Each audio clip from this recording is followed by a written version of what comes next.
Hello guys, সব কেমন আছো? আশা করছি সবাই খুব ভালো আছো। আজকে দুপুর দুপুর বেরিয়ে পড়লাম আমাদের সেই স্পেশাল জায়গা মানে আর কি কিছুই না, যে হোলি সামনে আসছে তাই জন্য বেরিয়ে পড়েছিলাম হোলির শ্যুট করতে।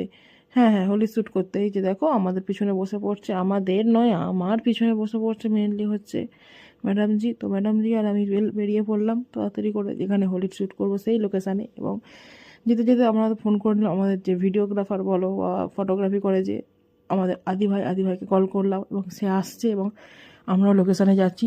এইভাবে আর কি ঘুরতে ঘুরতে চলে গেলাম ঠিক আমাদের পছন্দের লোকেশানে।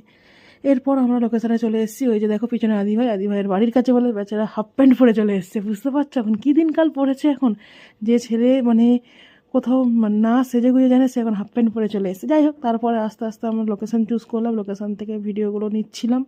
ও মা, এসে দেখি আমাদের সেই ম্যাডাম বসে গেছে একদম একা একা, কারণ আমি আনতে গেছিলাম আদি ভাইকে সেই কারণবশত। এরপর আর কি, এরপর শ্যুটের জন্য আমরা সবাই প্রস্তুত হচ্ছিলাম। তো তখন একটা জায়গায় ছিলাম লোকেশান চেঞ্জ করার জন্য, আর একটা লোকেশানে চলে যাচ্ছিলাম।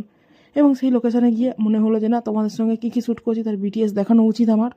তো সেই সব দেখানোর জন্য তো তখন ভাইকে বললাম, ভাই বলছে ঠিক আছে দিদি, আমি দেখিয়ে দেবো বিটিএস।